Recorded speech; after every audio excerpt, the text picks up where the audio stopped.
Map पढ़ाया हमको, फिर पॉइंट के राइफल के बारे में सिखाया। और हमारे ब्रिगेडियर सर उन्होंने हमको मार्गदर्शन भी दिया कि कैंप में कैसा रहना चाहिए और डिसिप्लिन कैसा होना चाहिए, सबको सिखाया सर ने। हमको वहाँ पर जाने वाला डिसिप्लिन और यूनिटी सीखने को मिली। सुबह उठने से पहले हम जाते थे,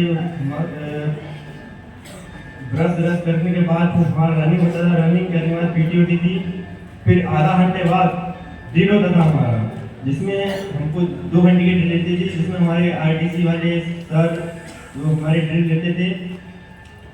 और उसके बाद लेक्चर होते थे हमारे, 2-2.5 घंटे लेक्चर होते थे, जिसमें हमको मैप का पढ़ाया और कंपास ये सब सिखाने को मिला। शायद जानते भी नहीं थे कि कंपास क्या होता था, वहाँ पर सब सीखने को मिला। और हमारे जायसवाल सर हमारी बहुत मदद की, इसलिए धन्यवाद। हमारे इसके बाद हमारे टीचर और सर हमको मिलने आए थे, जिसको हमको अकेला पढ़ना लगे, उनका भी बहुत धन्यवाद करता हूँ। सवाल होते हैं तर हा कॅन्डिडेट खाली पडला म्हणजे आपण त्याला परिस्थिती त्यांनी मात केली आणि पुन्हा आला, त्यासाठी या जवानासाठी आपण बरोबर याचं अभिनंदन केलं पाहिजे। Thank you madam. माझ्या बोलण्यातला हे अर्थ समजला। असाच दमानं काम करणारा अजून एक विद्यार्थी आपल्याकडे आहे, मी काल तुम्हाला सांगितलं होतं त्याच्याबद्दल। असाच दमानं काम करणारा आणि आपल्या शाळेचं नाव उंच करणारा अजून एक विद्यार्थी आपल्यामध्ये उपस्थित आहे, अथर्व सदांशी। उभा राहा बेटा, ये बेटा। हा विद्यार्थी जो आहे ना, हा चेहऱ्याने तुम्हाला एकदम सायलेंट दिसतोय, परंतु मैदान गाजवणं कशाला म्हणतात हे या विद्यार्थ्यांपासून शिकलं पाहिजे। मैदान कसं गाजवायचं हे या विद्यार्थ्यापासून शिकलं पाहिजे। हा आपल्याला अतिशय सायलेंट दिसतो, परंतु जेव्हा हा मैदानात उतरतो ते याच्या मागे असतात सगळे म्हणतात ना, हम जहा खडे होते लाईन व्हायचं शिकलो होती, असा हा विद्यार्थी आपला। टाळ्या वाजवा त्याच्यासाठी।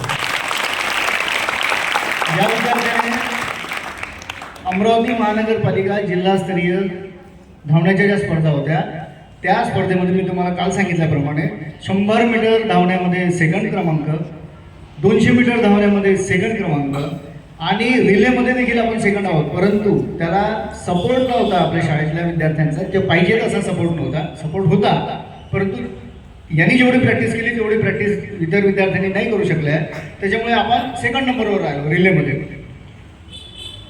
आणि रिलेमधला फक्त एकच पहिलाच रिले हा विभागावर जात असतो, 4 विद्यार्थी असतात त्याच्यामध्ये, रिले हा फक्त एकच विभागावर जातो, म्हणून आपण तिथे थोडंसं मागे राहिलो। परंतु 100 मीटर धावणे आणि 200 मीटर धावणे याच्यामध्ये निश्चितच अथर्वने आपल्या शाळेचं नाव उंचावर नेऊन ठेवलेलं आहे। 3 क्लॅप्स गो।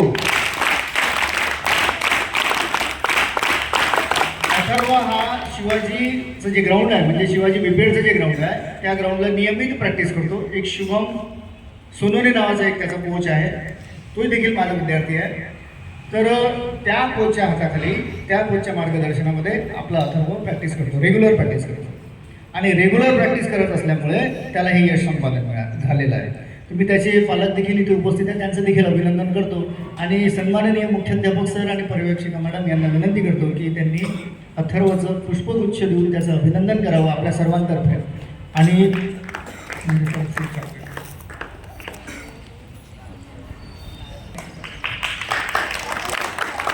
सोबत असतील त्याचे पालक। जेव्हा आपण अशी कामगिरी करत असतो बेटा, तेव्हा आपल्याकडून गौरव होतोच, परंतु आपल्या पालकांना देखील तेवढाच अभिमान आपल्याबद्दल वाटत असतो। मी अथर्वला पुढच्या टुर्नामेंटसाठी, म्हणजे विभागीय टुर्नामेंटसाठी त्याचं सिलेक्शन झालं आहे। आता तो